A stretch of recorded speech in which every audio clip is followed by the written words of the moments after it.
Hare Krishna, everyone out there in Cyberland, dear devotees, welcome back to the daily readings of Srila Prabhupada's books, where we get our solace, our daily injection of pure Krishna consciousness, pure Harikatha.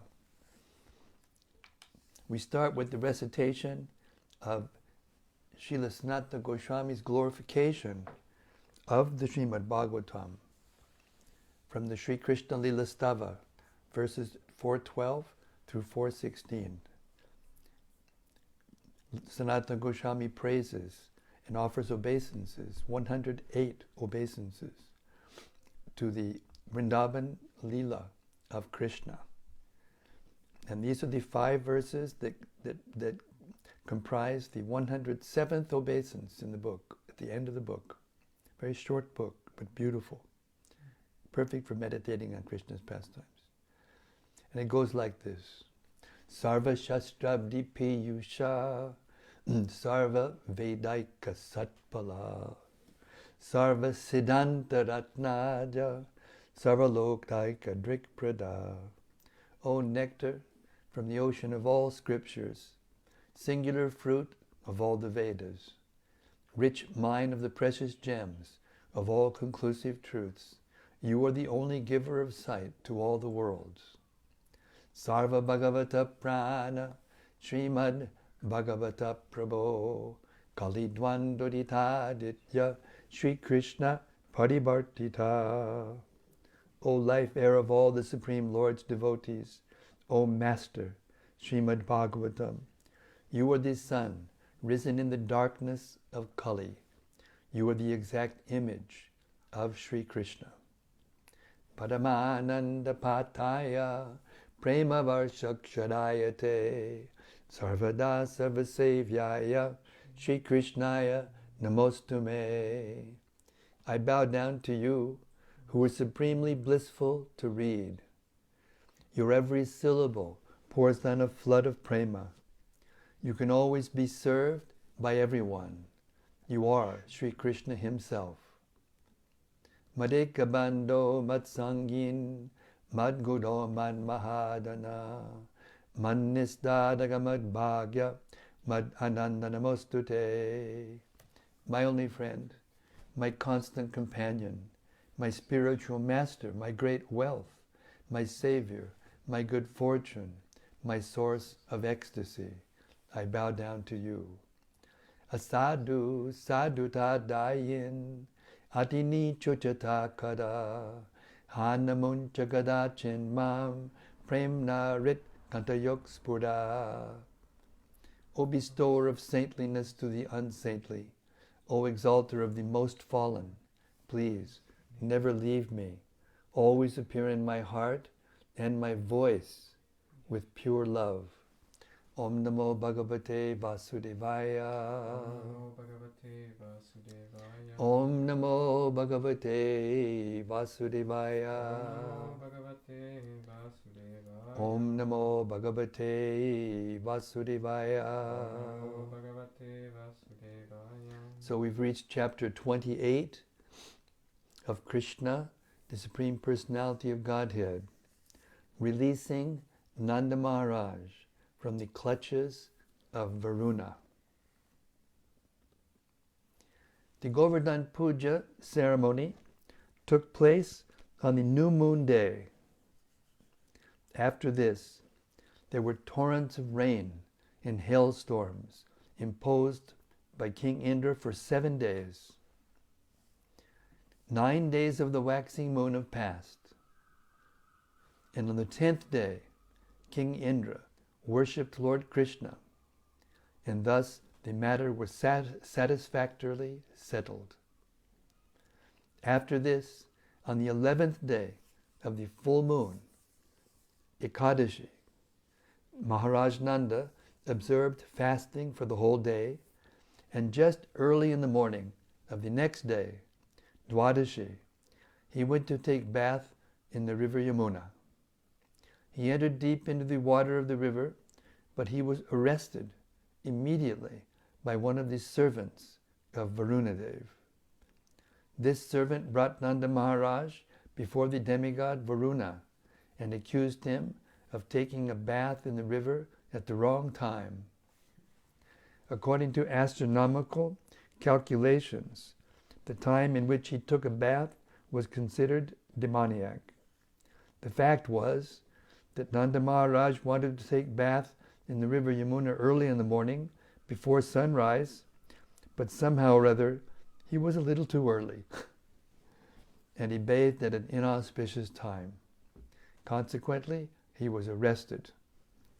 When Nanda Mahārāja was taken away by one of Varuṇa's servants, Nanda's companions began to call loudly for Krishna and Balarama. Immediately, Krishna and Balarama could understand that Nanda Mahārāja had been taken by a servant of Varuṇa. Thus, they went to the abode of Varuṇa, for they were pledged to give protection to the inhabitants of Vrindavan, who were all unalloyed devotees of the Lord. Devotees having no shelter other than the Supreme Personality of Godhead naturally cry to Him for help, exactly like children who do not know anything but the protection of their parents. The demigod Varuṇa received Lord Krishna and Balarama with great respect and said, "My dear Lord, actually, at this very moment, because of your presence, my life as the demigod Varuṇa has become successful. Although I am the proprietor of all the treasures in the water, I know that such possessions do not make for a successful life. But at this moment, as I look at you, my life is made completely successful. But at this moment, because by seeing you, I no longer have to accept a material body. Therefore, O Lord, Supreme Personality of Godhead, Supreme Brahman, and Supersoul of everything, let me offer my respectful obeisances unto you. You are the Supreme Transcendental Personality. There is no possibility of imposing the influence of material nature upon you. I am very sorry that my foolish man, not knowing what to do or what not to do, has mistakenly arrested your father, Nanda Mahārāja. So I beg your pardon for the offense of my servant. I think that it was your plan to show me your mercy by your personal presence here. My dear Lord Krishna, Govinda, be merciful upon me. Here is your father. You can take him back immediately." In this way, Lord Krishna, the Supreme Personality of Godhead, rescued his father and presented him before his friends, bringing them great jubilation. Nanda Mahārāja was surprised that although the demigod was so opulent, he offered such respect to Krishna. That was very astonishing to Nanda, and he began to describe the incident to his friends and relatives with great wonder. Actually, although Krishna was acting so wonderfully, Mahārāja Nanda and Mother Yashoda could not think of him as the Supreme Personality of Godhead. Instead, they always accepted him as their beloved child. Thus, Nanda Mahārāja did not accept the fact that Varuṇa worshipped Krishna because he is the Supreme Personality of Godhead. Rather, he took it that because Krishna was such a wonderful child, he was respected even by Varuṇa. The friends of Nanda Mahārāja, all the cowherd men, became eager to know if Krishna was actually the Supreme Personality and if he was going to give them all salvation. When they were thus consulting among themselves, Krishna understood their minds, and in order to assure them of their destiny in the spiritual kingdom, he showed them the spiritual sky.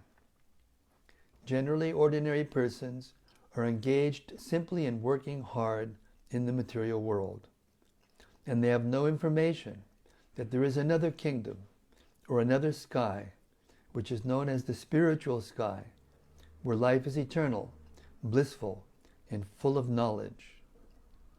As is stated in the Bhagavad Gita, a person returning to that spiritual sky never returns to this material world.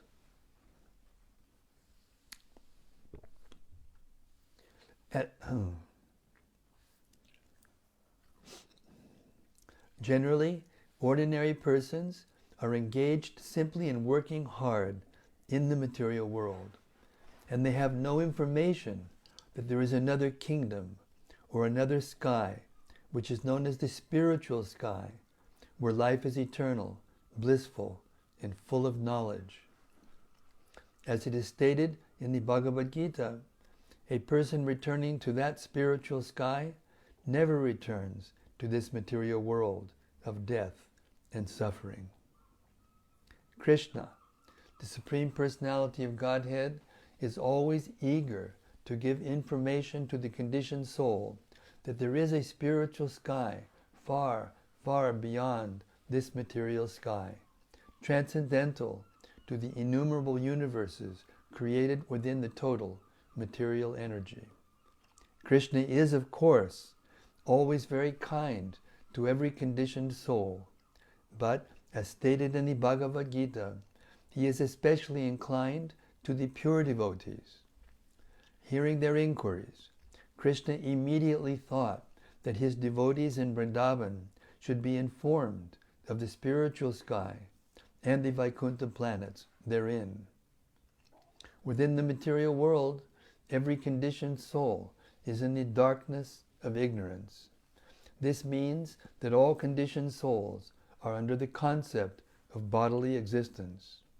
Everyone is under the impression that he is of this material world, and with this concept of life, everyone is working in ignorance in different forms of life. The activities of the particular type of body are called karma, or fruitive action. All conditioned souls, being under the impression of the bodily concept, are working according to their particular type of body. These activities are creating their future conditioned life. Because they have because they have very little information of the spiritual world, they do not generally take to spiritual activities, which are called bhakti yoga. Those who successfully practice bhakti yoga go directly to the spiritual world after giving up this present body, and there they become situated in one of the Vaikuntha planets. The inhabitants of Vrindavan are all pure devotees. Their destination after quitting the body is Krishna Loka. They even surpass the Vaikuntha Lokas. The fact is that those who are always engaged in mature Krishna consciousness, pure devotional service, are given the chance after death to gain Krishna's association in one of the universes within the material world.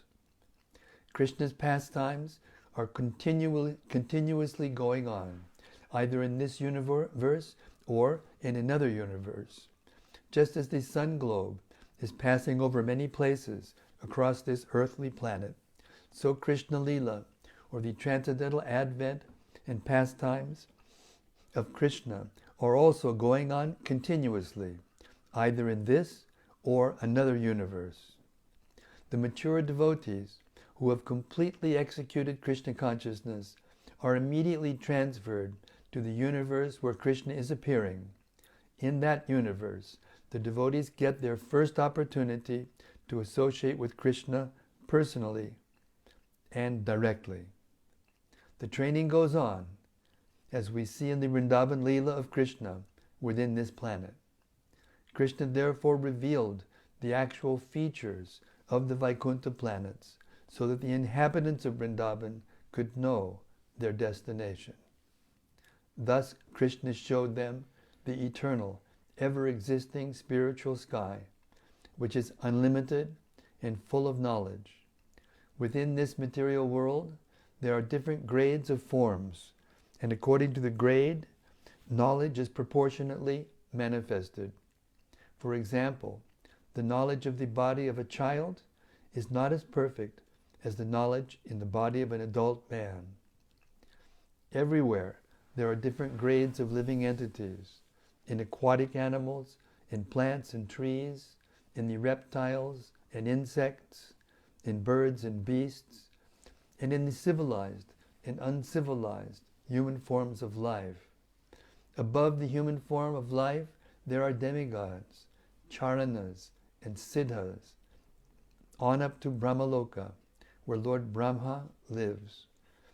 And among these demigods, there are always different grades of knowledge. But past this material world, in the spiritual sky, everyone is in full knowledge. And therefore all the living entities there are engaged in devotional service to the Lord, either in the Vaikuntha planets or in Krishna Loka. As it is confirmed in the Bhagavad Gita, full knowledge means knowing Krishna to be the Supreme Personality of Godhead. In the Vedas and the Bhagavad Gita, it is also stated that in the Brahmajyoti, or spiritual sky, there is no need of sunlight, moonlight, or electricity. All the planets there are self-illuminating, and all of them are eternally situated. There is no question of creation and annihilation in the Brahmajyoti, or spiritual sky.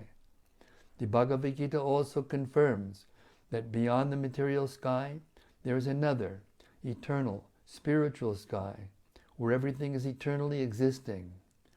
Direct knowledge of the spiritual sky can be had only by great sages and saintly persons who have already surpassed the influence of the three material modes of nature by engaging in devotional service or Krishna consciousness. Unless one is constantly situated on that transcendental platform, it is not possible to understand the spiritual nature. Therefore, it is recommended that one should take to Bhakti Yoga and keep himself engaged 24 hours a day in Krishna consciousness, which places one beyond the reach of the modes of material nature. One in Krishna consciousness can easily understand the nature of the spiritual sky and Vaikuntha Loka. The inhabitants of Vrindavan, being always engaged in Krishna consciousness, could therefore very easily understand the transcendental nature of the Vaikuntha Lokas. Thus, Krishna led all the cowherd men, headed by Nanda Mahārāja, to the lake where Akrura would later be shown the Vaikuntha planetary system. They took their bath immediately and saw the real nature of the Vaikuntha Lokas. After seeing the spiritual sky in the Vaikuntha Lokas, all the men, headed by Nanda Mahārāja, felt wonderfully blissful, and coming out of the lake, they saw Krishna, who was being worshipped with excellent prayers. Thus end the Bhaktivedanta purports of the 28th chapter of Krishna releasing Nanda Mahārāja from the clutches of Varuṇa. Hare Krishna. All glories to Śrīla Prabhupāda's description of material existence and spiritual existence, which is the perfection of human life. Hare Krishna. Okay, we're moving on to chapter 29. These next 5 chapters are the Pancha, I can't remember the Sanskrit. The 5 chapters describing the Rāsa dance. The Rāsa dance, introduction.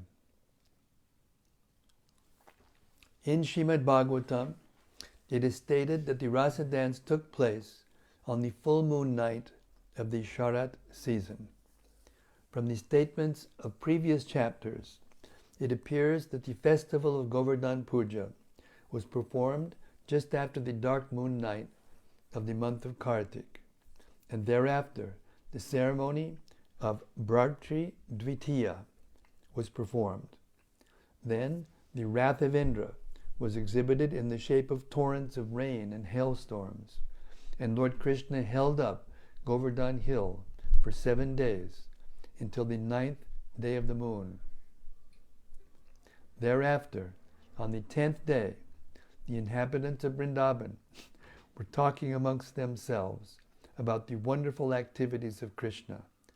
And the next day, Ekadashi, was observed by Nanda Mahārāja. On the next day, Dwadashi, Nanda Mahārāja went to take a bath in the Ganges and was arrested by one of the men of Varuṇa. Then he was released by Lord Krishna. Then Nanda Mahārāja, along with his cowherd men, was shown the spiritual sky. In this way, the full moon night of the Sharat season came to an end. The full moon night of Ashwini is called Sharat Purnima. It appears from the statements of Śrīmad-Bhāgavatam that Krishna had to wait another year for such a moon before enjoying the Rāsa dance with the gopis. At the age of 7 years, he lifted Govardhan Hill. Therefore, the Rāsa dance took place during his 8th year. From the Vedic literature, it appears that when a theatrical actor dances among many dancing girls, the group dance is called a Rāsa dance. When Krishna saw the full moon night of the Sharat season, decorated with various seasonal flowers, especially the Mallika flowers, which are very fragrant, he remembered the gopis' prayers to Goddess Katyayani, wherein they prayed for Krishna to be their husband. He thought that the full moon night of the Sharat season was just suitable for a nice dance, so their desire to have Krishna as their husband would then be fulfilled. The words used in this connection in Śrīmad-Bhāgavatam are Bhagavan Api. This means that although Krishna is the Supreme Personality of Godhead and thus has no desire that needs to be fulfilled, because he is always full with 6 opulences, he still wanted to enjoy the company of the gopis in the Rasa dance. Bhagavan Api signifies that this dance is not like the ordinary dancing of young boys and young girls. The specific words used in Śrīmad-Bhāgavatam are Yogamayam Upashritaha, which means that this dancing with the gopis is on the platform of Yogamaya, not Mahamaya. The dancing of young boys and girls within the material world is in the kingdom of Mahamaya, or the external energy. The Rasa dance of Krishna with the gopis is on the platform of Yogamaya. The difference between the platforms of Yogamaya and Mahamaya is compared in the Chaitanya Charitamrita to the difference between gold and iron. From the viewpoint of metallurgy, gold and iron are both metals, but the quality is completely different. Similarly, although the Rasa dance and Lord Krishna's association with the gopis appear like the ordinary mixing of boys and girls, the quality is completely different. The difference is appreciated by great Vaishnavas because they can understand the difference between love of Krishna and lust. On the Mahamaya platform, dances take place on the basis of sense gratification. But when Krishna called the gopis by sounding his flute, they very hurriedly rushed toward the spot of the Rasa dance with the transcendental desire to satisfy Krishna. The author of Chaitanya Charitamrita Krishnadas Kaviraj Goswami has explained that lust means sense gratification, and love also means sense gratification, but for Krishna. In other words, when activities are enacted on the platform of personal sense gratification, they are called material activities. But when they are enacted for the satisfaction of Krishna, they are spiritual activities. On any platform of activities, the principle of sense gratification is there. But on the spiritual platform, sense gratification is for the Supreme Personality of Godhead, Krishna, whereas on the material platform, it is for the performer. For example, on the material platform, when a servant serves a master, he is trying to satisfy not the senses of his master, but rather his own senses. The servant would not serve the master if the payment stopped. That means that the servant engages himself in the service of the master just to satisfy his own senses.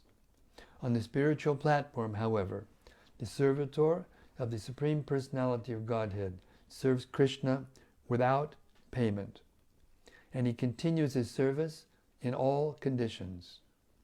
That is the difference between Krishna consciousness and material consciousness.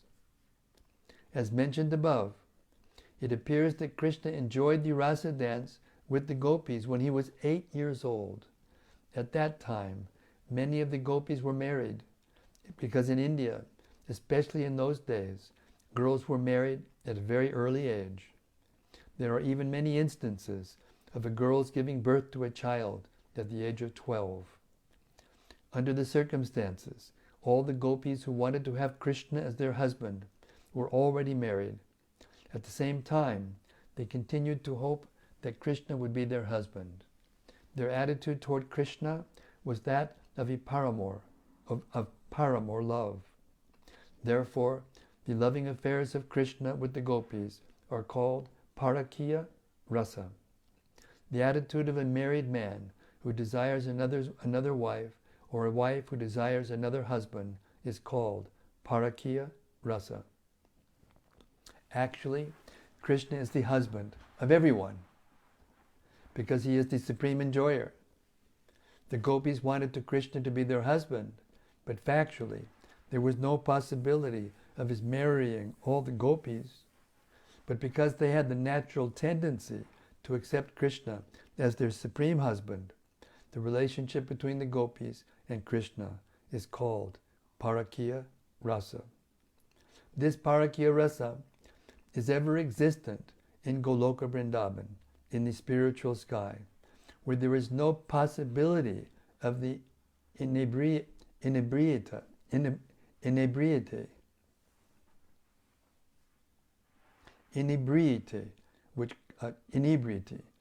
which characterizes Parakiya Rasa in the material world.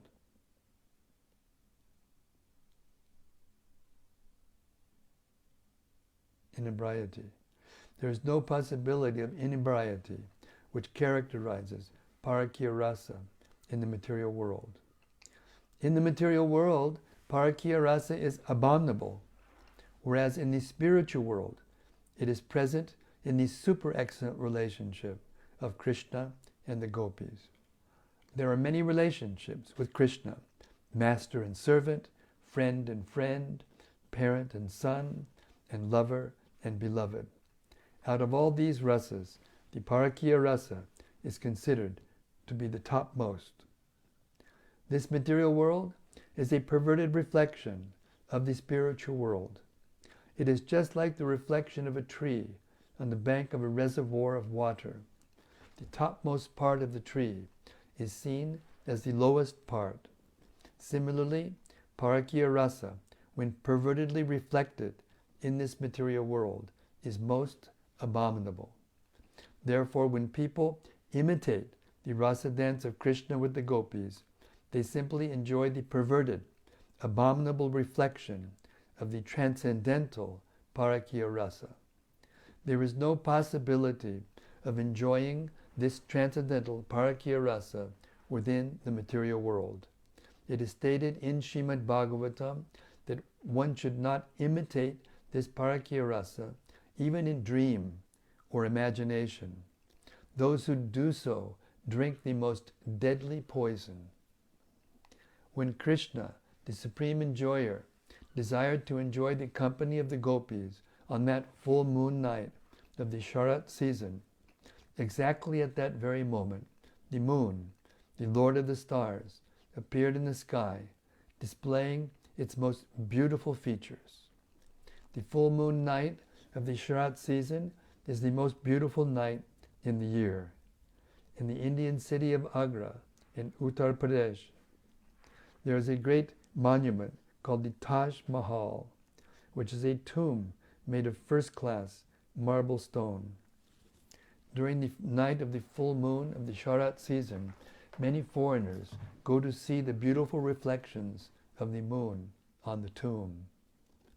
Thus the full moon night is celebrated even today for its beauty. When the full moon rose in the east, it tinged everything with a reddish color. With the rising of the moon, the whole sky appeared smeared by red kumkum. When a husband, long separated from his wife, returns home, he decorates the face of his wife with red kumkum. This long-expected moonrise of the Sharat season was thus smearing the eastern sky. The appearance of the moon increased Krishna's desire to dance with the gopis. The forests were filled with fragrant flowers. The atmosphere was cooling and festive. When Lord Krishna began to blow his flute, the gopis all over Vrindavan became enchanted. Their attraction to the vibration of the flute increased 1,000 times due to the rising full moon, the red horizon, the calm and cool atmosphere, and the blossoming flowers. All the gopis were by nature very much attracted to Krishna's beauty, and when they saw the vibration, they heard the vibration of his flute, they became apparently lustful to satisfy the senses of Krishna. Immediately upon hearing the vibration of the flute, they all left their respective engagements and proceeded to the spot where Krishna was standing. While they ran very swiftly, their earrings swung back and forth. They all rushed toward the place known as Vaṅśīvata. Some of them were engaged in milking cows, but they left their milking business half finished and immediately went to Krishna. One of them had just collected milk and put it in a milk pan on the stove to boil, but she did not care whether the milk overboiled and spilled. She immediately left to go see Krishna. Some of them were breastfeeding their small babies, and some were engaged in distributing food to the members of their families, but they all left such engagements and immediately rushed toward the spot where Krishna was playing his flute. Some were engaged in serving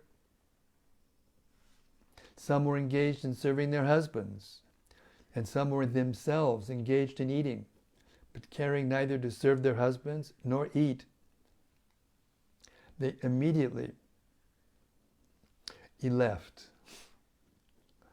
Some of them wanted to decorate their faces with cosmetic ointments and to dress themselves very nicely before going to Krishna, but unfortunately they could not finish their cosmetic decorations or put on their clothes in the right way because of their anxiety to meet Krishna immediately.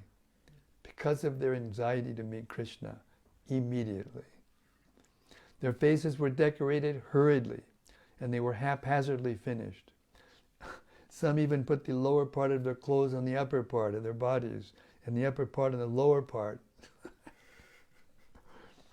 When all the gopis were hurriedly leaving with their respective places, their brothers, their husbands, brothers and fathers were all struck with wonder to know where they were going. Being young girls, they were protected either by husbands, elder brothers, or fathers. All their guardians forbade them to go to Krishna, but they disregarded them.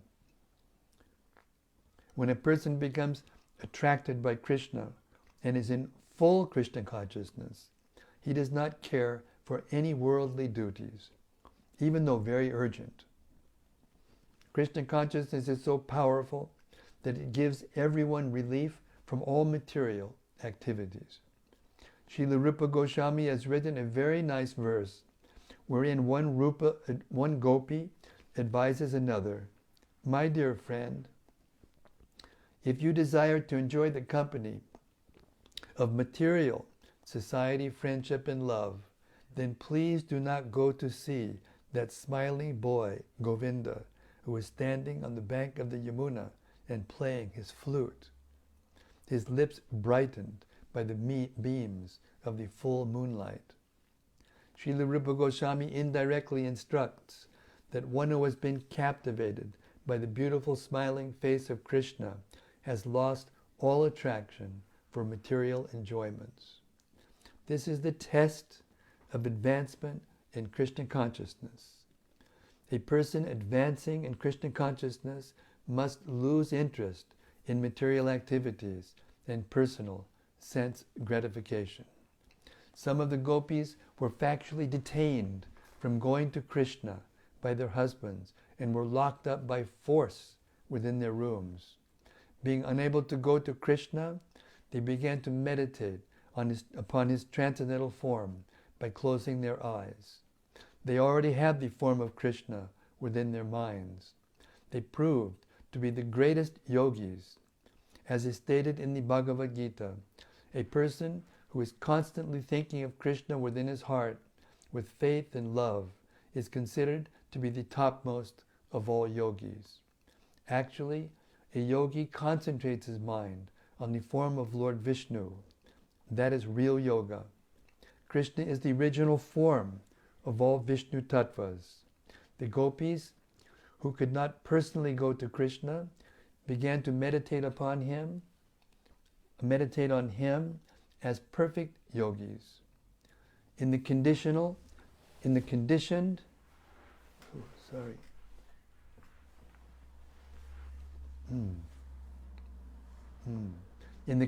state of the living entities, there are two kinds of results of fruitive activities.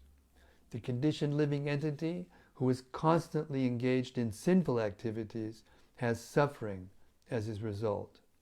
And he who is engaged in pious activities has material enjoyment as a result.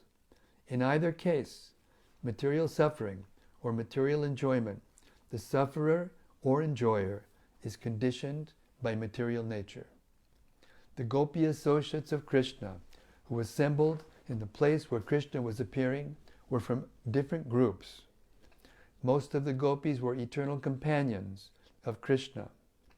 As stated in the Brahma Samhita, Ananda Chinmaya Rasa Pratibhabhita Bihi. In the spiritual world, the associates of Krishna, especially the gopis, are manifestations of the pleasure potency of Lord Krishna. They are expansions of Srimati Radharani. But when Krishna exhibits his transcendental pastimes within the material world, in some of the universes, not only the eternal associates of Krishna come, not only the eternal associates of Krishna come, but also those who are being promoted to that status from this material world. So some of the gopis who joined Krishna's pastimes within this material world were coming from the status of ordinary human beings. If they had been bound by fruitive action, they were fully freed from the reactions of karma by constant meditation on Krishna. Their severely painful yearnings caused by their not being able to see Krishna freed them from all sinful reactions. And their ecstasy of transcendental love for Krishna in his absence ended all their reactions to material pious activities. The conditioned soul is subjected to birth and death, either by pious or sinful activities. But the gopis, who began to meditate on Krishna, transcended both positions and became purified and thus elevated to the status of the gopis, already expanded by his pleasure potency. All the gopis who concentrated their minds on Krishna in the spirit of paramour love became fully purified of all the fruitive reactions of material nature, and some of them immediately gave up their material bodies, developed under the three modes of material nature. Maharaj Parikshit heard Shukadeva Goswami explain the situation of the gopis who assembled with Krishna in the Rāsa dance. When he heard that some of the gopis, simply by concentrating on Krishna as their paramour, became free from all contamination of material birth and death, he said, "The gopis did not know that Krishna is the Supreme Personality of Godhead. They accepted him as a beautiful boy and considered him to be their paramour. So how is it possible for them to get freed from the material condition just by thinking of a paramour?" One should consider here that Krishna and ordinary living beings are qualitatively one. The ordinary living beings, being part and parcel of Krishna, are also Brahman, but Krishna is the supreme Parabrahman. The question is, if it is possible for a devotee to get free from the material contaminated stage simply by thinking of Krishna, then why should this not be possible for others who are also thinking of someone? If one is thinking of a husband or son, or if anyone at all is thinking of another living entity, then since all living entities are also Brahman, why are all those who thus think of others not freed from the contaminated stage of material nature? This is a very intelligent question, because there are always atheists imitating Krishna. In these days of Kali Yuga, there are many rascals who think themselves to be as good as Krishna, and who cheat people into believing that thinking of them is as good as thinking of Lord Krishna. Parikshit Maharaj, apprehending the future dangerous condition of blind followers of demoniac imitators, therefore asked this question, and fortunately it is recorded in Śrīmad-Bhāgavatam to warn innocent people that thinking of an ordinary man and thinking of Krishna are not the same. Actually, even thinking of the demigods cannot compare with thinking of Krishna. It is warned in the Vaishnava Tantra that one who puts Vishnu, Narayana, or Krishna on the same level as the demigods is called a Pashandi, or rascal. On hearing this question from Maharaj Parikshit, Shukadeva Goswami replied, "My dear king, your question is already answered, even before this incident." Because Parikshit Maharaj wanted to clear up the situation, his spiritual master answered him very intelligently, "Why are you again asking the same subject matter which has already been explained to you? Why are you so forgetful?" A spiritual master is always in the superior position, so he has the right to chastise his disciple in this way. Shukadeva Goswami knew that Maharaj Parikshit asked the question not for his own understanding, but as a warning to the future innocent people who might think others to be equal to Krishna. Shukadeva Goswami then reminded Parikshit Maharaj about the salvation of Shishupal. Shishupal was always envious of Krishna, and because of his envy, Krishna killed him. But since Krishna is the Supreme Personality of Godhead, Shishupal gained salvation simply by seeing him. If an envious person can get salvation simply by concentrating his mind on Krishna, then what to speak of the gopis, who were so dear to Krishna and always thinking of him in love? There must be some difference between the enemies and the friends. If Krishna's enemies could get freed from material contamination, and become one with the Supreme, then certainly his dear friends like the gopis can achieve such freedom and much more. Besides that, in the Bhagavad Gita, Krishna is called Rishikesha. Shukadeva Goswami also said that Krishna is Rishikesha, the super soul, whereas an ordinary man is a conditioned soul covered by the material body. Krishna and Krishna's body are the same because he is Rishikesha. Any person making a distinction between Krishna and Krishna's body is fool number one. Krishna is Rishikesha and Adhokshaja. These two particular words have been used by Shukadeva Goswami in this instance. Rishikesha is the Supersoul and Adhokshaja is the Supreme Personality of Godhead, transcendental to the material nature. He appears just to show favor to the ordinary entities. Out of his causeless mercy, he appears as he is. Unfortunately, foolish persons mistake him to be an ordinary person, and so they become eligible to go to hell. Shukadeva Goswami continued to inform Mahārāja Parikshit that Krishna is not an ordinary person, but rather the Supreme Personality of Godhead, imperishable, immeasurable, and without any material qualities, but full of all spiritual qualities. He appears in this material world out of his causeless mercy, and whenever he appears as he is, without change. This is confirmed in the Bhagavad Gita, where the Lord says that he appears by his spiritual potency. He does not appear under the control of the material potency. The material potency is under his control. In the Bhagavad Gita, it is stated that the material potency is working under his superintendence. It is also confirmed in the Brahma Samhita that the material potency, known as Durga, is acting just like a shadow of the substance.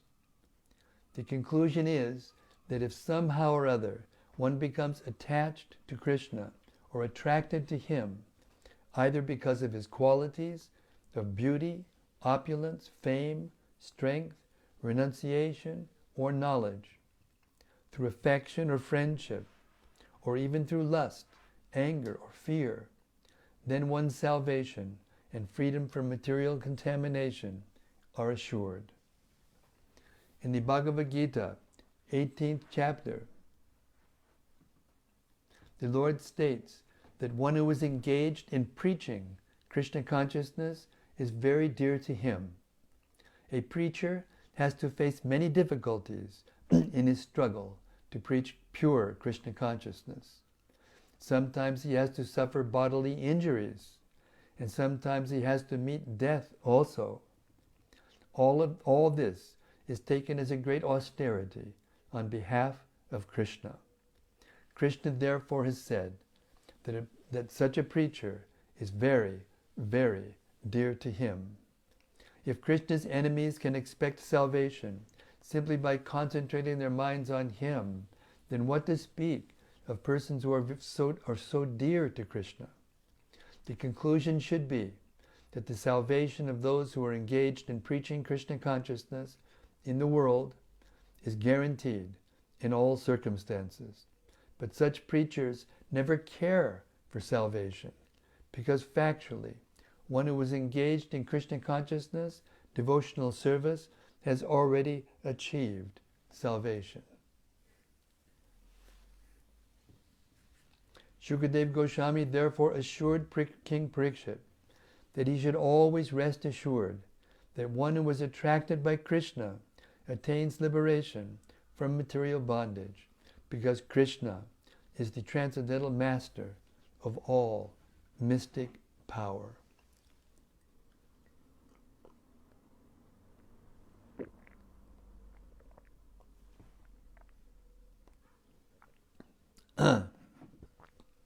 When all the gopis assembled, as described before Krishna, he began to speak to them, welcoming them as well as discouraging them by word jugglery. Krishna is the supreme speaker. He is the speaker of the Bhagavad Gita. He can speak on the highest elevated subjects of philosophy, politics, economics, everything. And he also spoke before the gopis, who were so dear to him. He wanted to enchant them by word jugglery, and thus he began to speak as follows. O ladies of Vrindavan, Krishna said, you are very fortunate, and you are very dear to me. I am very much pleased that you have come here, and I hope everything is well in Vrindavan. Now please order me. What can I do for you? What is the purpose of your coming here in the dead of night? Kindly take your seats and let me know what I can do for you.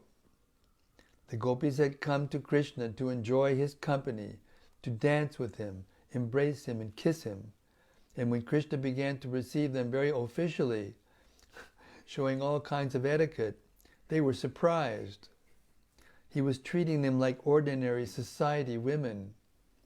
Therefore they began to smile among themselves. And although they very eagerly listened to Krishna talk in that way, they were surprised. Then Krishna began to instruct them. My dear friends, you must know that it is now the dead of night, and the forest is very dangerous. At this time, all the ferocious jungle animals like the tigers, bears, jackals, and wolves are prowling in the forest. Therefore, it is very dangerous for you. You cannot select a secure place now. Everywhere you go, you will find that all these animals are loitering to find their prey. I think, therefore, that you are taking a great risk in coming here in the dead of night. Please turn back immediately, without delay. When he saw that they continued to smile, he said, I very much appreciate your bodily features. All of you have nice, very thin waists. All of the gopis there were exquisitely beautiful. They are described by the word su-madhyama. The standard of beauty of a woman is said to be su-madhyama, when the middle portion of the body is slender. Krishna wanted to impress on them that they were not old enough to take care of themselves. Actually, they required protection. It was not very wise for them to come in the dead of night to Krishna. Krishna also indicated that he was young and that they were young girls. It does not look very well for young girls and boys to remain together in the dead of night. After hearing this advice, the gopis did not seem very happy. Therefore, Krishna began to stress the point in a different way. My dear friends, I can understand that you have left your homes without the permission of your guardians.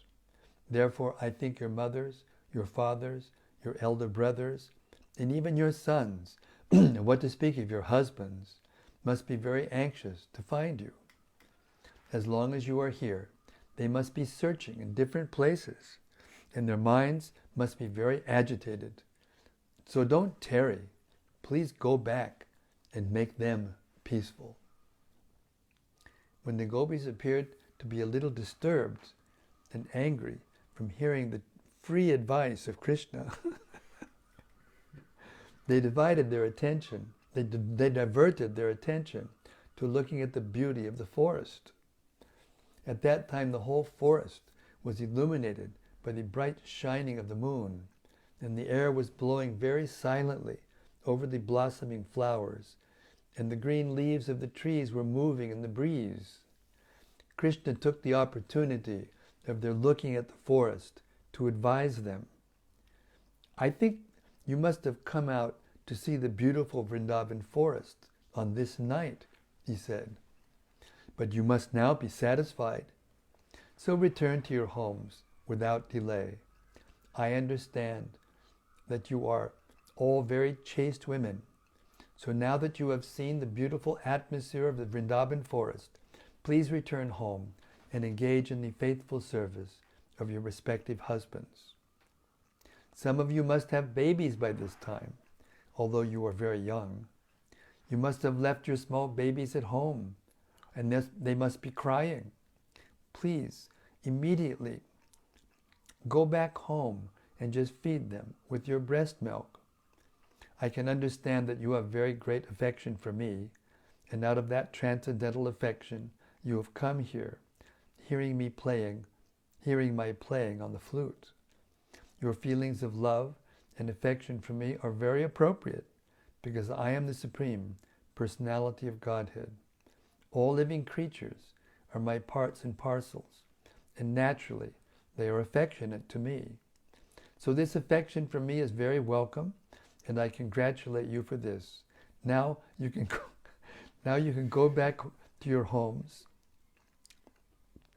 Another thing I must explain to you is that for a chaste woman, service to the husband without duplicity is the best religious principle. Not only should a woman be faithful and chaste to her husband, but she should also be affectionate to the friends of her husband, obedient to the father and mother of her husband, and affectionate to the younger brothers of her husband. And most importantly, a woman must take care of her children. In this way, Krishna explained the duty of a woman. He also stressed the point of serving the husband. If he is not of a very good character, or even if he is not very rich or fortunate, or even if he is old or invalid on account of continued diseases, whatever her husband's condition, a woman should not divorce her husband if she actually desires to be elevated to the higher planetary systems after leaving this body. Besides that, it is considered abominable in society if a woman is unfaithful and goes searching for another man. Such habits will deter a woman from being elevated to the heavenly planets, and the result of such habits are very degrading. A married woman should not search for a paramour, for this is not sanctioned by the Vedic principles of life. If you think that you are very much attached to me and you want my association, I advise you not to personally try to enjoy me. It is better for you to go home, simply talk about me and think of me. And by this process of constantly remembering me and chanting my names, you will surely be elevated to the spiritual platform. There is no need to stand near me. Please go back home. The instruction given herein by the Supreme Personality of Godhead to the gopis was not at all sarcastic.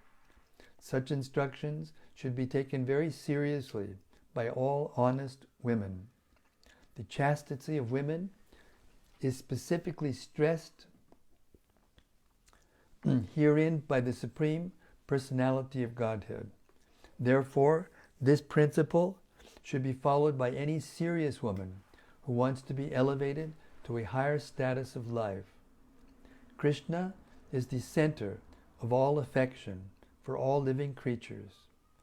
When this affection is developed for Krishna, one surpasses and transcends all Vedic injunctions. This was possible for the gopis because they saw Krishna face to face. This is not possible for any women in the conditioned state. Unfortunately, sometimes a rascal, following the philosophy of monism or oneness, very irresponsibly takes advantage of this Rāsa Lila to imitate the behavior of Krishna with the gopis, entice many innocent women, and mislead them in the name of spiritual realization.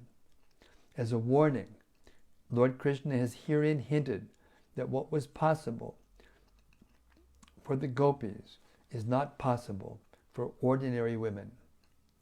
Although a woman can actually be elevated by advanced Krishna consciousness, she should not be enticed by an impostor who says that he is Krishna.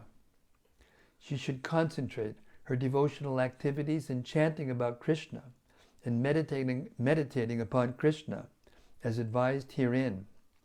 One should not follow the men called sahajiyas, the so-called devotees who take everything very lightly.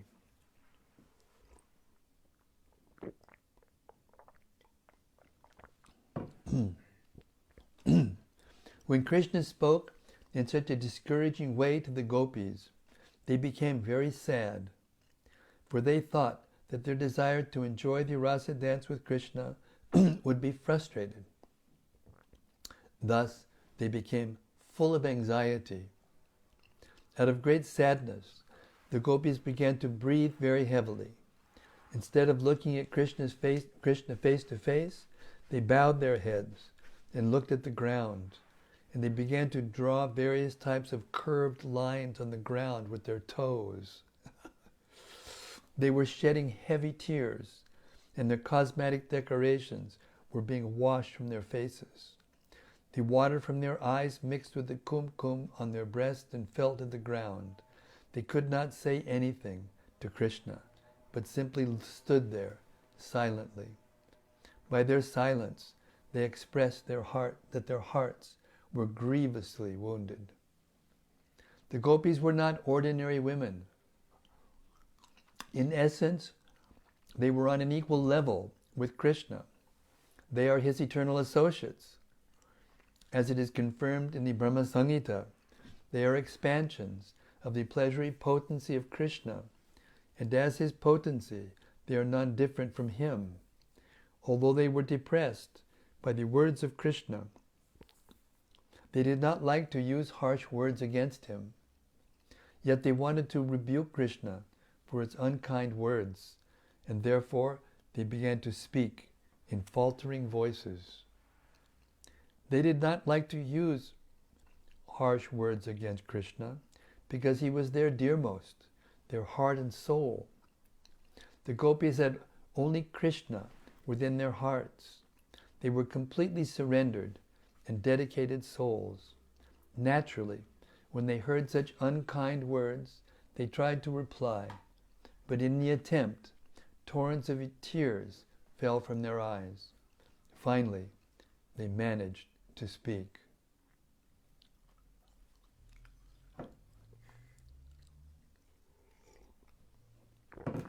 Krishna, they said, you are very cruel. You should not talk like that. We are full-fledged, surrendered souls. Please accept us, and don't talk in that cruel way. Of course, you are the Supreme Personality of Godhead, and can do whatever you like. But it is not worthy of your position to treat us in such a cruel way. We have come to you, leaving everything behind just to take shelter of your lotus feet.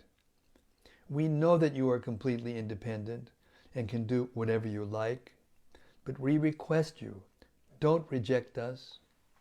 We are your devotees.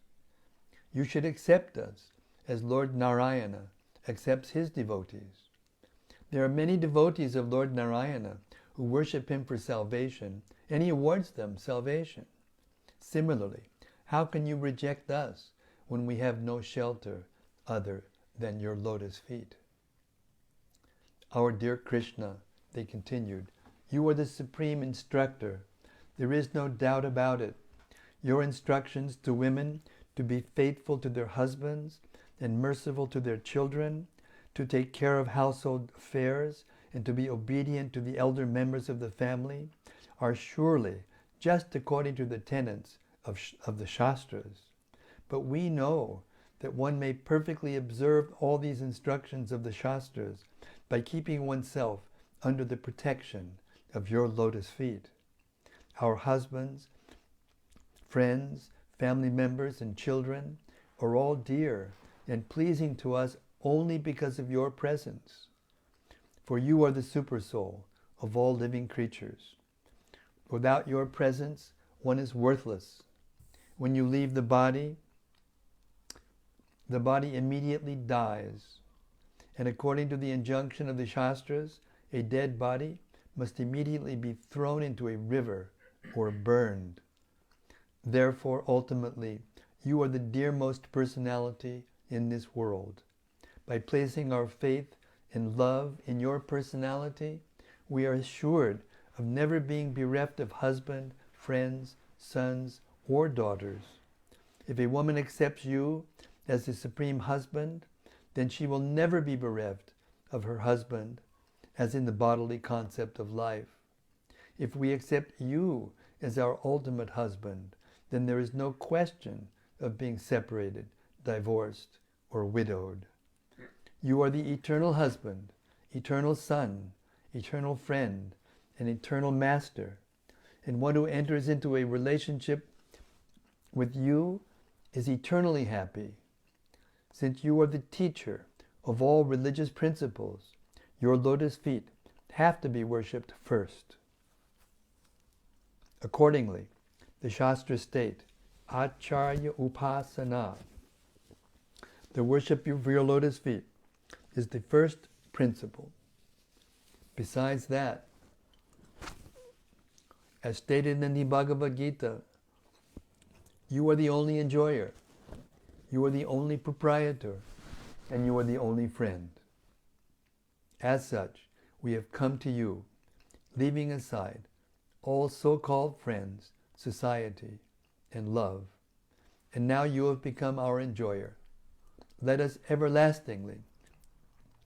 be everlastingly enjoyed by you.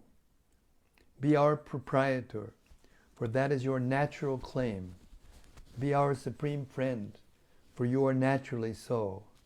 Let us thus embrace you as the supreme beloved. Then the gopis told lotus-eyed Krishna, please do not discourage our long cherished desires to have you as our husband. Any intelligent man who cares for his own self-interest reposes all his loving spirit in you. Persons who are simply misled by the external energy, who want to be satisfied by false concepts, try to enjoy themselves apart from you. The so-called husband, friend, son, daughter, father, and mother are all simply sources of material misery. No one is made happy in this material world by having a so-called father, mother, husband, son, daughter, and friend. Although the father and mother are expected to protect the children, there are many children who are suffering for want of food and shelter.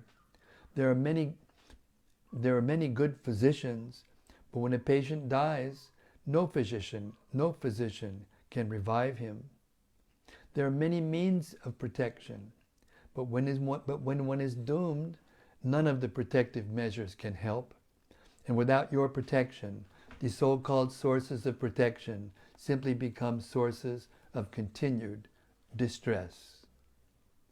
We therefore appeal to you, dear Lord of all lords, please do not kill our long-cherished desires to have you as our supreme husband. Dear Krishna, as women, we are certainly satisfied when our hearts are engaged in the activities of family affairs, but our hearts have already been stolen by you. We can no longer engage them in family affairs. Besides that, although you have repeatedly asked us to return home, and that is very appropriate, a very appropriate instruction, unfortunately, we have been stunned here. Our legs have no power to move a step from your lotus feet. Therefore, if even at your request we return home, what shall we do there? We have lost our ability to act without you. Instead of engaging our hearts in family affairs as women, we have now developed a different type of lust, which is continuously blazing in our hearts. Now we request you, dear Krishna, to extinguish that fire with your beautiful smile and the transcendental vibration emanating from your lips. If you do not agree to do us this favor, we shall certainly be burned in the fire of separation. In that condition, we shall simply think of you and your beautiful features and give up our bodies immediately. In that way, we think it will be possible for us to reside at your lotus feet in the next life. Dear Krishna, if you say that we are to go home, if you say that we go home, our respective husbands, dear Krishna, if you say that if we go home to our respective husbands, dear Krishna, if you say that if we go home, our respective husbands will satisfy the lusty flame of our desire, we can only say that that is no longer possible.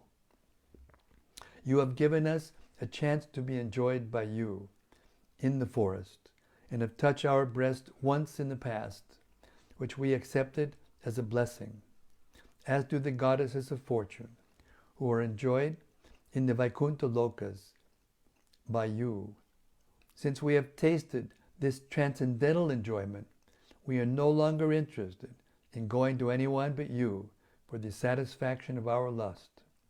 Dear Krishna, the lotus feet of the goddess of fortune are always worshipped by the demigods.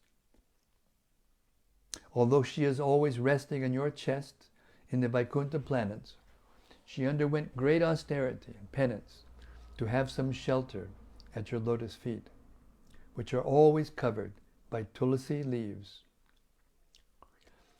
Your lotus feet are the proper shelter of your servitors, and the goddess of fortune, instead of abiding on your chest, comes down and worships your lotus feet.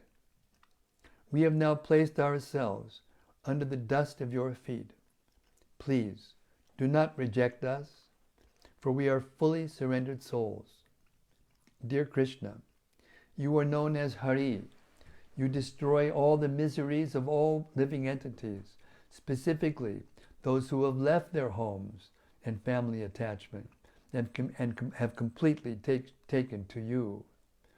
We have left our homes with the hope that we shall completely devote and dedicate our lives to your service.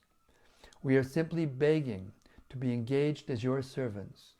We do not wish to ask you to accept us as your wives. Simply accept us as your maidservants. Since you are the Supreme Personality of Godhead and like to enjoy the Parakya Rasa and are famous as a transcendental woman hunter, we have come to satisfy your transcendental desires. We are also after our own satisfaction, for simply by looking at you, simply by looking at your smiling face, we have become very lusty. We have come before you decorated with all ornaments and dress, but until you embrace us, all our ornaments, all our garments and beautiful features remain incomplete. You are the Supreme Person, and if you complete our dressing attempt as the Purusha Bhushana, or the male ornament, then all our desires and bodily decorations are complete. Dear Krishna, we have simply been captivated by seeing you with tilak and with earrings, and by seeing your beautiful face covered with scattered hair and bearing your extraordinary smile. Not only that, but we are also attracted by your arms, which always give assurance to the surrendered souls. And although we are also attracted to your chest, which is always embraced by the goddess of fortune, we do not wish to take her position. We shall simply be satisfied by being your maidservants. If you accuse us, however, of encouraging prostitution, then we can only ask, where is that woman within these three worlds who was not captivated by your beauty and the rhythmic songs vibrated by your transcendental flute? Within these three worlds, there is no distinction between men and women in relation to you, because both men and women belong to the marginal potency, or prakriti. No one is actually the enjoyer or the male. Everyone is meant to be enjoyed by you. There is no woman within these three worlds who cannot deviate from her path of chastity once she is attracted to you, because your beauty is so sublime that not only men and women, but also cows, birds, beasts, and even trees, fruits and flowers, everyone and everything become enchanted, and what to speak of ourselves. It is, however, definitely decided that as Lord Vishnu is always protecting the demigods from the onslaught of demons, so you have advented in Vrindavan, just to give the residents protection from all kinds of distress. O dear friend of the distressed, kindly place your hand on our burning breasts as well as on our heads, because we have surrendered unto you as your eternal maidservants. If you think, however, that your lotus-like palms might be burned to ashes if placed on our burning breasts, let us assure you that your palms will feel pleasure instead of pain, as the lotus flower, although very delicate and soft, enjoys the scorching heat of the sun. Upon hearing the anxious plea of the gopis, the Supreme Personality of Godhead smiled, and being very kind to the gopis, the Lord, although self-sufficient, began to embrace them and kiss them as they desired. When Krishna, smiling, looked at the faces of the gopis, the beauty of their faces became 100 times enhanced. When he was enjoying them in their midst, he appeared just like the full moon, surrounded by millions of shining stars. Thus the Supreme Personality of Godhead, surrounded by hundreds of gopis and decorated with the flower garland of many colors, began to wander within the Vrindavan forest, sometimes singing to himself and sometimes singing with the gopis. In this way, the Lord and the gopis reached the cool sandy bank of the Yamuna, where there were lilies and lotus flowers. In such a transcendental atmosphere, the gopis and Krishna began to enjoy one another. While they were walking on the bank of the Yamuna, Krishna would sometimes put his arms around a gopi's head, breast, or waist. Pinching one another and joking and looking at one another, they enjoyed. When Krishna touched the bodies of the gopis, their lust to embrace him increased. They all enjoyed these pastimes. Thus the gopis were blessed with all mercy by the Supreme Personality of Godhead, for they enjoyed his company without a tinge of mundane sex life. The gopis, however, soon began to feel very proud, thinking themselves to be the most fortunate women in the universe, due to being favored by the company of Krishna. Lord Krishna, who is known as Keshava, could immediately understand their pride caused by their great fortune of enjoying him personally, and in order to enjoy them in order to show them his causeless mercy and to curb their false pride, he immediately disappeared from the scene, exhibiting his opulence of renunciation. The Supreme Personality of Godhead is always full with 6 kinds of opulences, and this is an instance of the opulence of renunciation. This renunciation confirms Krishna's total non-attachment. He is always self-sufficient and is not dependent on anything. This is the platform on which his transcendental pastimes are enacted. Thus ends the Bhaktivedanta purport of the 29th chapter of Krishna, the Rasa dance. Introduction. All glories to Sri Krishna and the gopis and the forests of Vrindavan, and all glories to pure love without a tinge of sex. Inconceivable. To anyone in the material world, this is inconceivable. But notice how nicely Prabhupada explained what the actual situation was before he translated these verses, describing the affairs between Krishna and the gopis. So clear, so protected we are by Srila Prabhupada's transcendental enthusiasm and transcendental protection and guidance and shelter. Pure knowledge, pure love. One has to become disgusted with this material world in order to be able to understand this properly.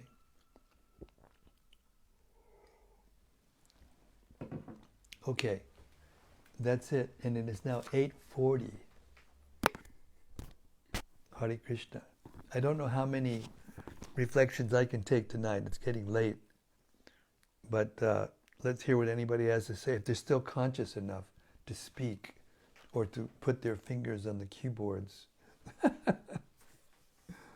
Hare Krishna. Jai Radhesham.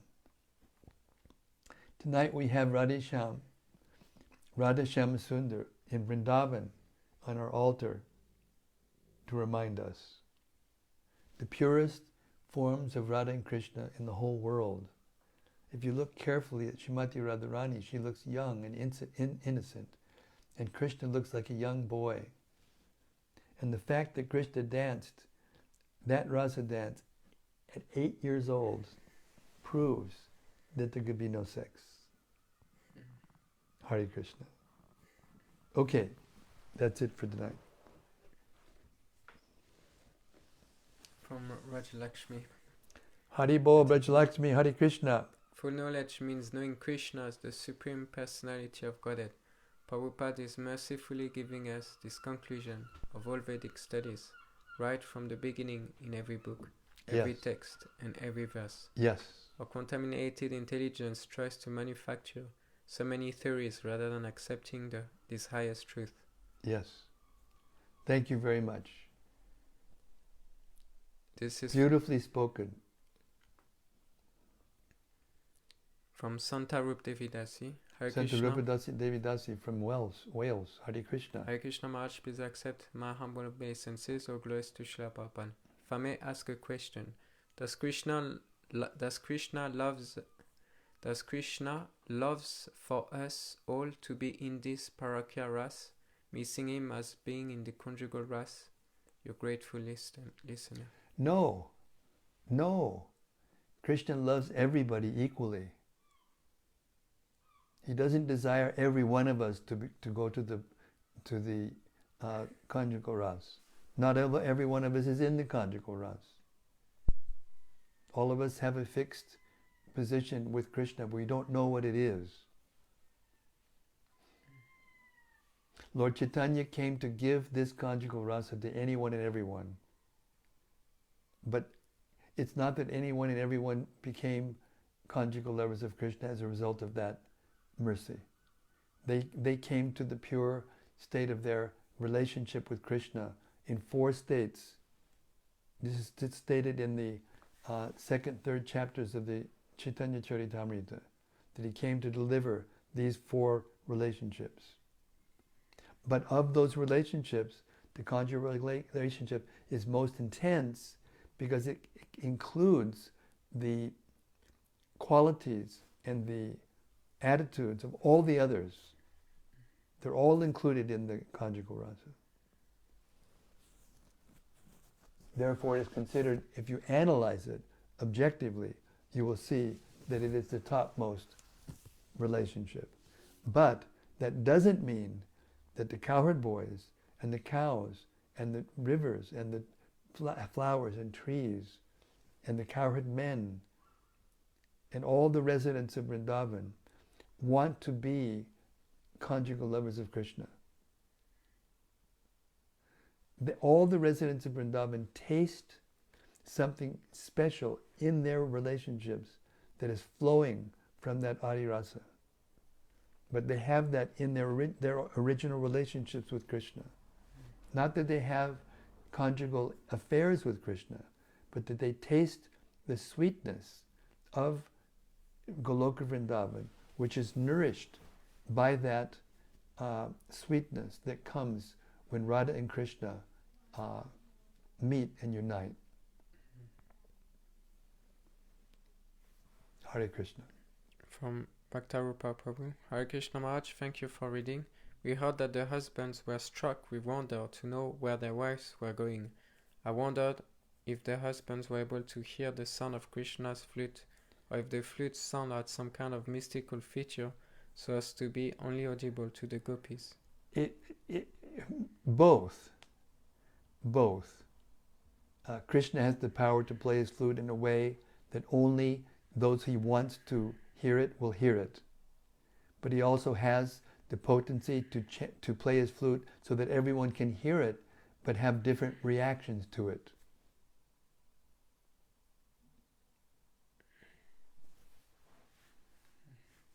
Therefore you hear about the non-moving living beings moving. You hear the moving living beings being stunned and becoming immovable. All of these things are the transcendental result of the power of the vibration of Krishna's transcendental flute. So even if they could hear it, they couldn't feel the same things the gopis felt. Sometimes Krishna plays his flute to call the cows.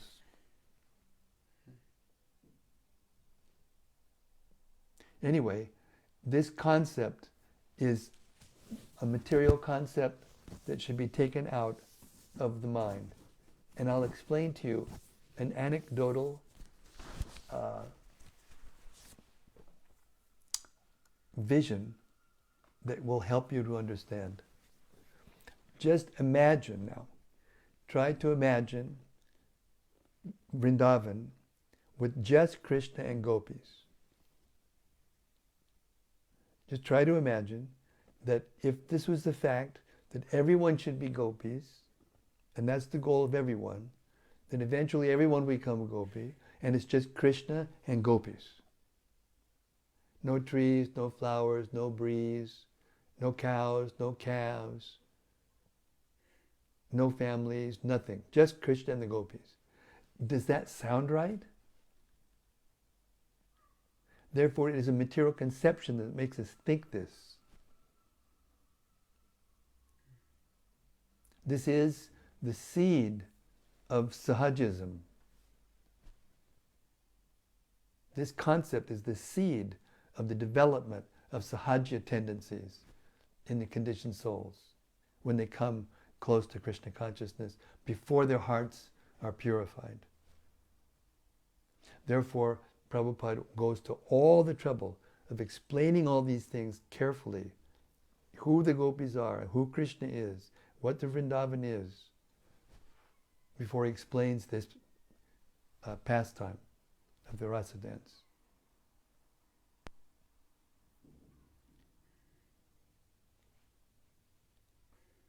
Hare Krishna.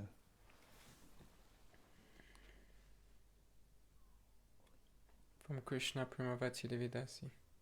My Guru Maharaj felt obliged to go to the preaching field of his disciples in the USA amidst the pandemic. That made him meet death.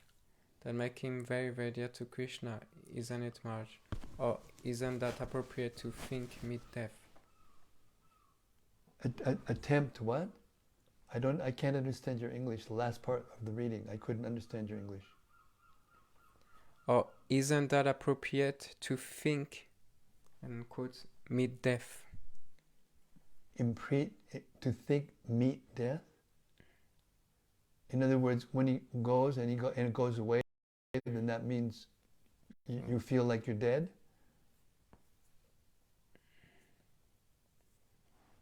He says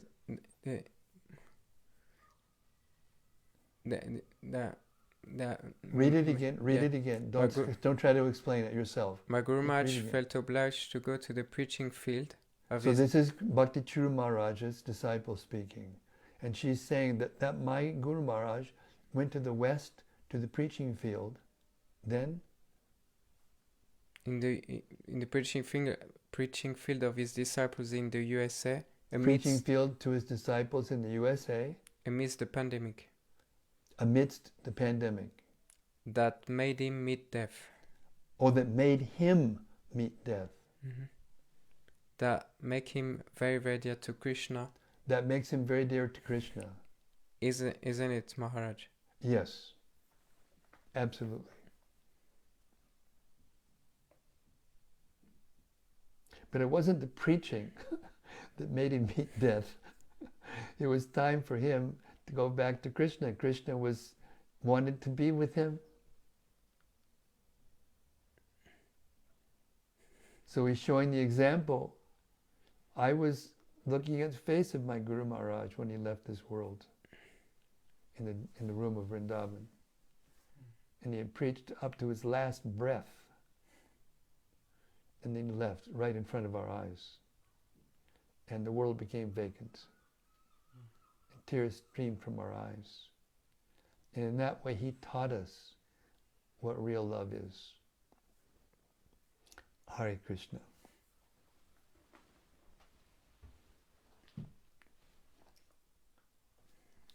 From Ananda Murti Devidasi. Ananda Murti, Hare Krishna. Jai Gurudev, please accept my humble obeisances. All glories to Śrīla Prabhupāda. By your mercy, I've distributed 37 Bhagavad Gita and 2 Śrīmad-Bhāgavatam. 37 and 2 Śrīmad-Bhāgavatam. Wonderful. And 2 other books. Yesterday I distributed those books mostly to the university students. Very good. Some of them are very serious to read.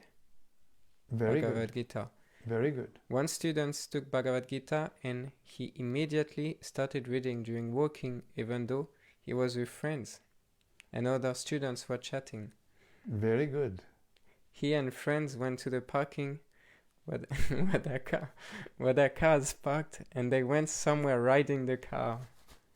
And I've seen that he was sitting in the car and reading the book and still reading Gita seriously. Wow. I couldn't ask him donation because he was in a hurry with friends, but I was encouraged to see him reading. Some other students, when I've talked, they are very sincere. To one of them, I've talked that there is other world beyond this 14 material loka, which is called the spiritual world. Today, just we have read this knowledge in Krishna book, and I remember the students. I understand I got very rare opportunity to serve Krishna through this way. Thank you so much. I was meditating on you during distribution, especially when I asked donation to them for yagna compliment. Thank you so much. Yes, to complete the yagya. So they can become qualified to understand. Very good. Very good. This was by Shashika's creation, that line. He created that line. Wonderful. Yes, this is preaching Krishna consciousness. And Prabhupada said that just like the gopis want others to come to Krishna, so similarly, when you go out and preach and try to bring others to Krishna, that's why it's so dear to Krishna. That's why it's so endearing to Krishna. Because he actually wants us all to come back to him. But he will not force us. So he empowers his devotees to, by bhakti. Bhakti is what spreads bhakti. Nothing else can spread bhakti but bhakti. Only Krishna consciousness can spread Krishna consciousness. So if you do these activities in that consciousness, then Krishna becomes so satisfied. He will, in the heart of the other person, give them that inspiration. And therefore you saw that young boy or young girl or whoever it was entranced by the book. So keep doing this, please, and you will be purified of all material contamination, and you will become so eager to go back to Krishna that Krishna will take you back. And if there's still things in your heart that you haven't been able to clean, he will do the cleaning himself, because he's there in your heart all the time. Hare Krishna. From Vajradhara, Prabhu. Hare Krishna, Braj. Hare Krishna Maharaj. I'm a grateful that I can no hope to understand the Rasa Lila. In most cases I run away from them because my monkey mind has no ability to understand anything about it. Can you summarize what do lords such as myself should know about this pastime and what they say about Krishna's personality? That was already explained by Prabhupada in the prelude to the Rasa dance, when it talked about how the gopis and Krishna were acting with one another. It was already explained very clearly. But Prabhupada told us this: if you begin to become sexually agitated when you hear this, then you should stop reading. Right away you should stop reading. Because if you become sexually agitated when you hear this, it will push you to do nonsense. So it's not that you dwell there. Don't dwell on it if it's going to make you agitated and disturbed. If it doesn't make you agitated and disturbed, then read, because that will purify you of the sex desire. Of the very sex desire that keeps you from understanding it properly. It will purify you from that.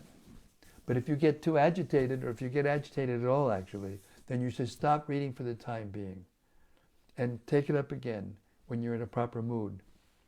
But the point is not to dwell in this, and that's the point I was making before. If you see Krishna and the gopis, and there's nothing but Krishna and the gopis, and there's no other living beings in the spiritual world, this is Maya. This is Maya.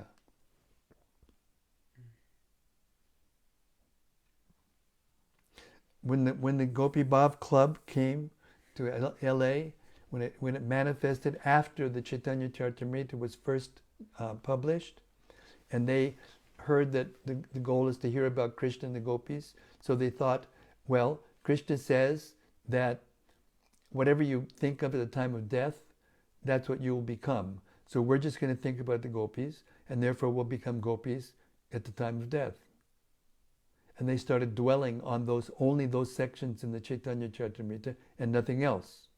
And they got together and had reading sessions, and it was called the Gopi Bhav Club. But unfortunately, some of them started to have sex.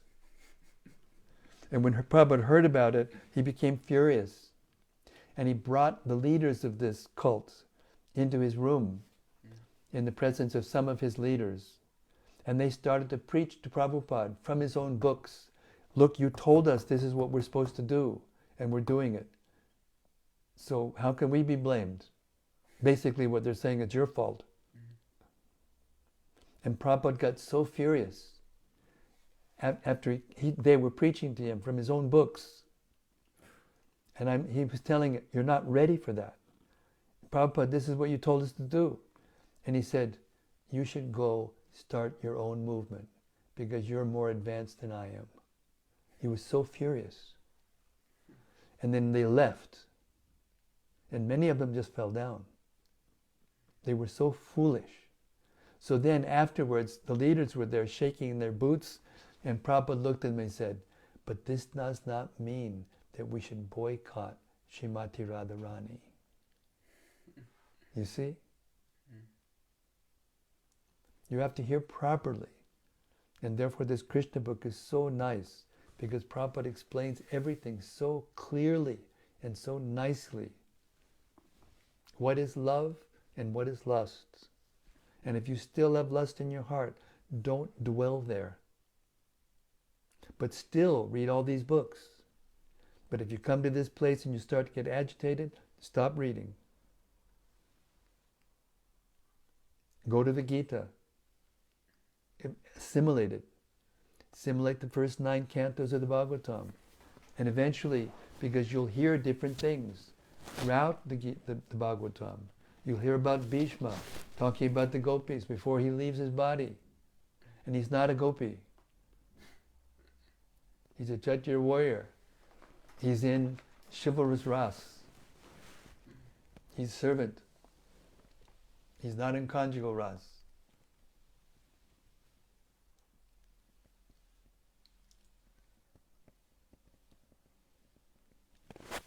But hear everything.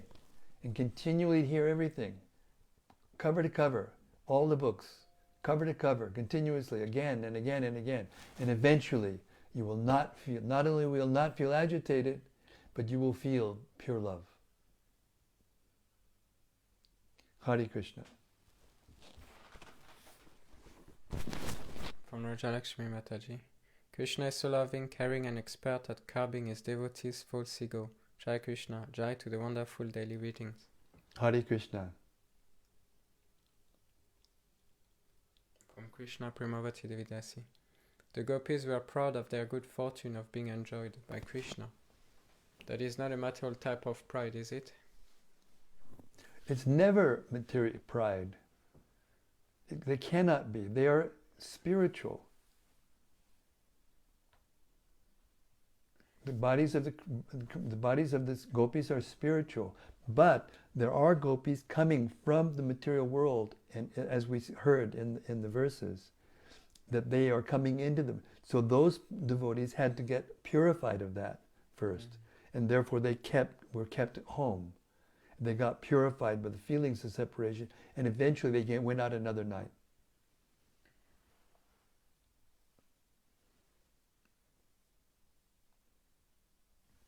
Of course, Krishna's detachment is exhibited by his leaving the gopis. At that point, what attitude would have kept Krishna from leaving them? Could they prevent him leaving, or was the lila to take place? That is you're just speculating now. Krishna left. It said in the verses. It said why he left. He left to demonstrate his supreme renunciation.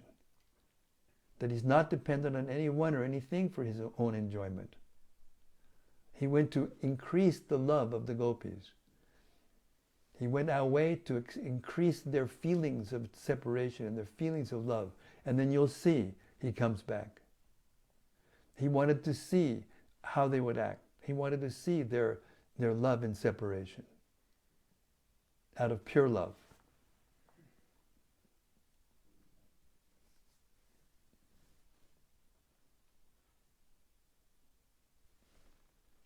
It's after 9 o'clock. I can't go any further. I have to take care of my health.